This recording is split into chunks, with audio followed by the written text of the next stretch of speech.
Federalist 10.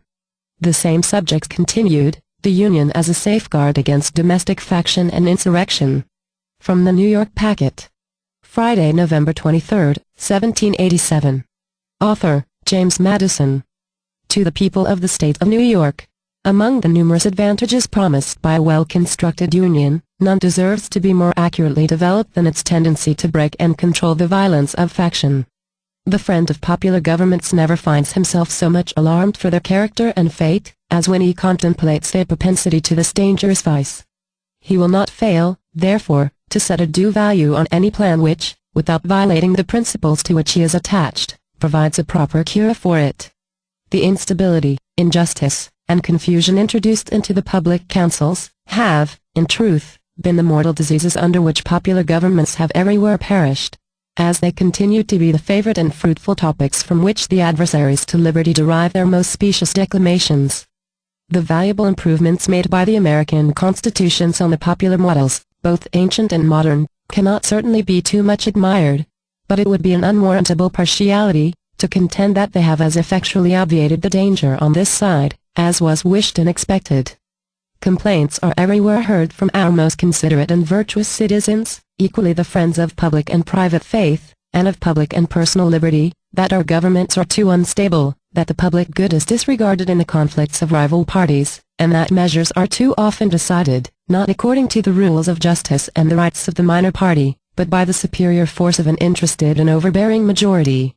However anxiously we may wish that these complaints had no foundation, the evidence of known facts will not permit us to deny that they are in some degree true. It will be found, indeed, on a candid review of our situation, that some of the distresses under which we labor have been erroneously charged on the operation of our governments. But it will be found, at the same time, that other causes will not alone account for many of our heaviest misfortunes, and, particularly, for that prevailing and increasing distrust of public engagements, and alarm for private rights, which are echoed from one end of the continent to the other. These must be chiefly, if not wholly, effects of the unsteadiness and injustice with which a factious spirit has tainted our public administrations.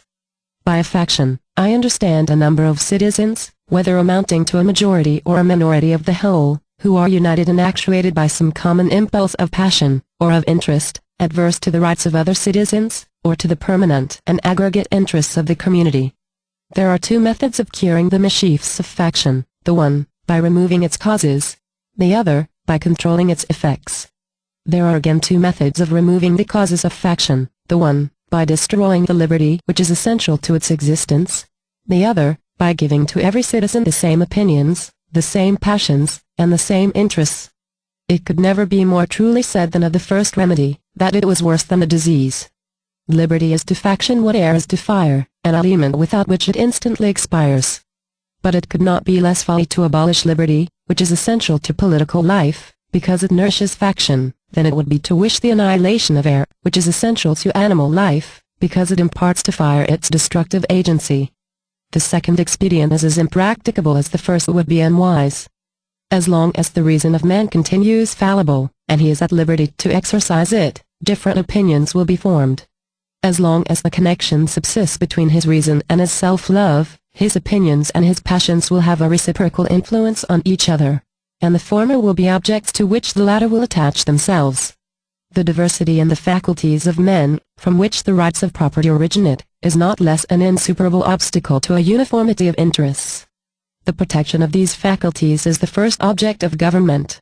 From the protection of different and unequal faculties of acquiring property, the possession of different degrees and kinds of property immediately results, and from the influence of these on the sentiments and views of the respective proprietors, ensues a division of the society into different interests and parties.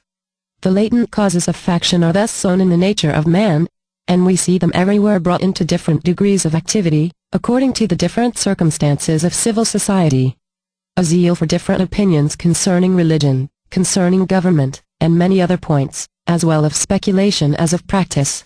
An attachment to different leaders ambitiously contending for preeminence and power, or to persons of other descriptions whose fortunes have been interesting to the human passions, have, in turn, divided mankind into parties, inflamed them with mutual animosity, and rendered them much more disposed to vex and oppress each other than to cooperate for their common good. So strong is this propensity of mankind to fall into mutual animosities, that where no substantial occasion presents itself, the most frivolous and fanciful distinctions have been sufficient to kindle their unfriendly passions and excite their most violent conflicts. But the most common and durable source of factions has been the various and unequal distribution of property. Those who hold and those who are without property have ever formed distinct interests in society. Those who are creditors, and those who are debtors, fall under a like discrimination. A landed interest, a manufacturing interest, a mercantile interest, a moneyed interest, with many lesser interests, grow up of necessity in civilized nations, and divide them into different classes, actuated by different sentiments and views. The regulation of these various and interfering interests forms the principal task of modern legislation, and involves the spirit of party and faction in the necessary and ordinary operations of the government. No man is allowed to be a judge in his own cause, because his interest would certainly bias his judgment, and, not improbably, corrupt his integrity. With equal, nay with greater reason, a body of men are unfit to be both judges and parties at the same time. Yet what are many of the most important acts of legislation, but so many judicial determinations, not indeed concerning the rights of single persons, but concerning the rights of large bodies of citizens? And what are the different classes of legislators but advocates and parties to the causes which they determine? Is a law proposed concerning private debts? It is a question to which the creditors are parties on one side and the debtors on the other. Justice ought to hold the balance between them. Yet the parties are, and must be, themselves the judges, and the most numerous party, or, in other words, the most powerful faction must be expected to prevail. Shall domestic manufactures be encouraged, and in what degree, by restrictions on foreign manufactures? Are questions which would be differently decided by the landed and the manufacturing classes, and probably by neither with a sole regard to justice and the public good. The apportionment of taxes on the various descriptions of property is an act which seems to require the most exact impartiality, yet there is, perhaps, no legislative act in which greater opportunity and temptation are given to a predominant party to trample on the rules of justice. Every shilling with which they overburden the inferior number, is a shilling saved to their own pockets. It is in vain to say that enlightened statesmen will be able to adjust these clashing interests, and render them all subservient to the public good. Enlightened statesmen will not always be at the helm. Nor, in many cases, can such an adjustment be made at all without taking into view indirect and remote considerations, which will rarely prevail over the immediate interest which one party may find in disregarding the rights of another or the good of the whole. The inference to which we are brought is, that the causes of faction cannot be removed, and that relief is only to be sought in the means of controlling its effects. If a faction consists of less than a majority, relief is supplied by the republican principle, which enables the majority to defeat its sinister views by regular vote. It may clog the administration, it may convulse the society, but it will be unable to execute and mask its violence under the forms of the Constitution.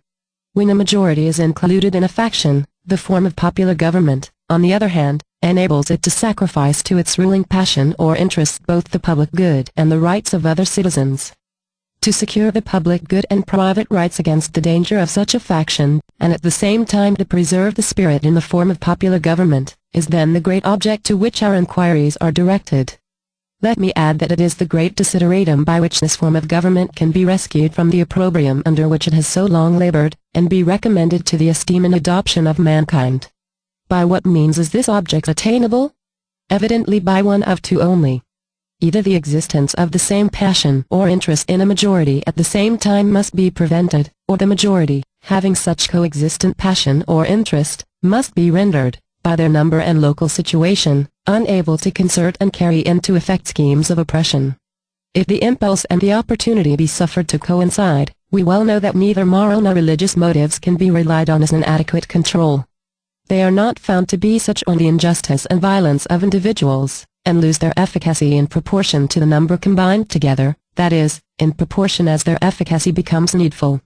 From this view of the subject it may be concluded that a pure democracy, by which I mean a society consisting of a small number of citizens, who assemble and administer the government in person, can admit of no cure for the mischiefs of faction.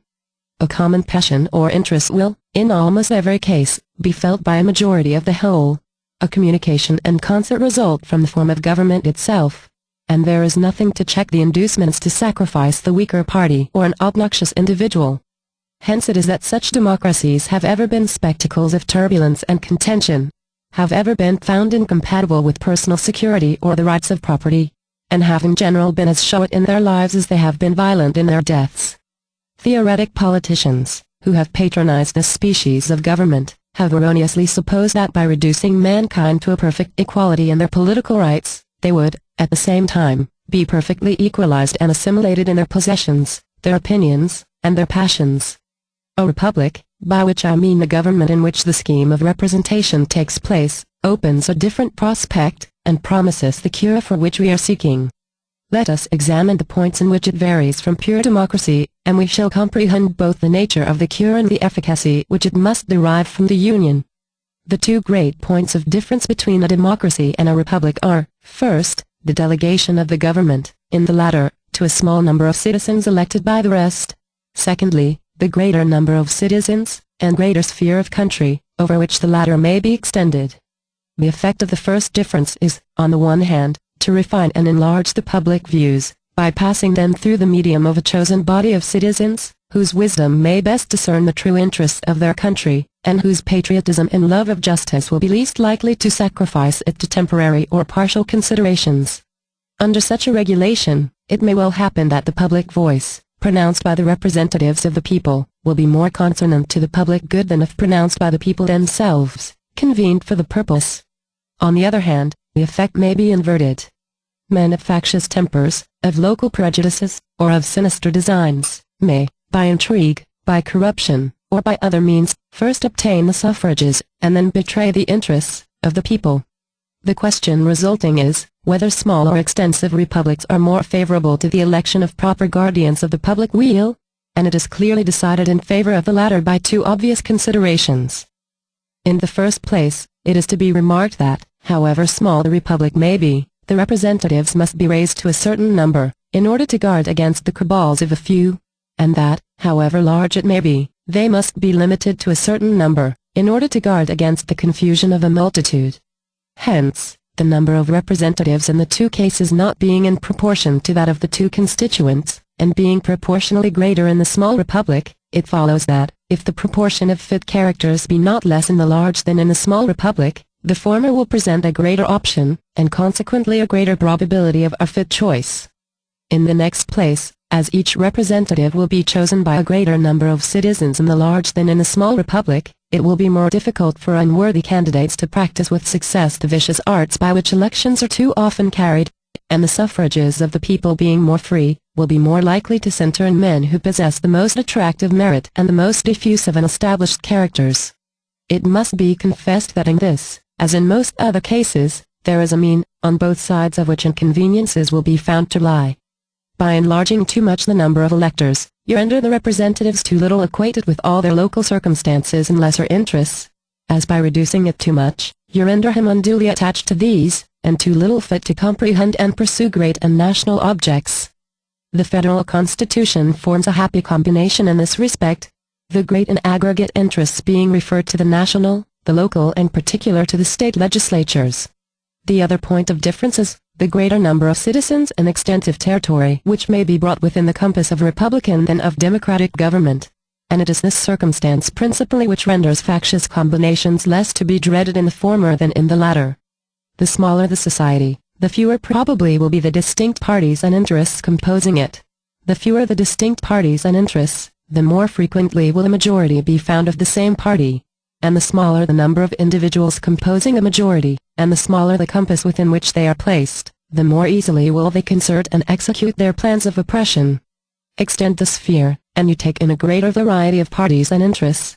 You make it less probable that a majority of the whole will have a common motive to invade the rights of other citizens. Or if such a common motive exists, it will be more difficult for all who feel it to discover their own strength, and to act in unison with each other. Besides other impediments, it may be remarked that, where there is a consciousness of unjust or dishonorable purposes, communication is always checked by distrust in proportion to the number whose concurrence is necessary. Hence, it clearly appears, that the same advantage which a republic has over a democracy, in controlling the effects of faction, is enjoyed by a large over a small republic, is enjoyed by the union over the states composing it. Does the advantage consist in the substitution of representatives whose enlightened views and virtuous sentiments render them superior to local prejudices and schemes of injustice? It will not be denied that the representation of the Union will be most likely to possess these requisite endowments. Does it consist in the greater security afforded by a greater variety of parties, against the event of any one party being able to outnumber and oppress the rest? In an equal degree does the increased variety of parties comprised within the Union increase this security? Does it, in fine, consist in the greater obstacles opposed to the concert and accomplishment of the secret wishes of an unjust and interested majority? Here, again, the extent of the Union gives it the most palpable advantage. The influence of factious leaders may kindle a flame within their particular states, but will be unable to spread a general conflagration through the other states. A religious sect may degenerate into a political faction in a part of the Confederacy, but the variety of sects dispersed over the entire face of it must secure the national councils against any danger from that source. A rage for paper money, for an abolition of debts, for an equal division of property, or for any other improper or wicked project, will be less apt to pervade the whole body of the Union than a particular member of it, in the same proportion as such a malady is more likely to taint a particular county or district, than an entire state. In the extent and proper structure of the Union, therefore, we behold a Republican remedy for the diseases most incident to Republican government. And according to the degree of pleasure and pride we feel in being Republicans, ought to be our zeal in cherishing the spirit and supporting the character of Federalists.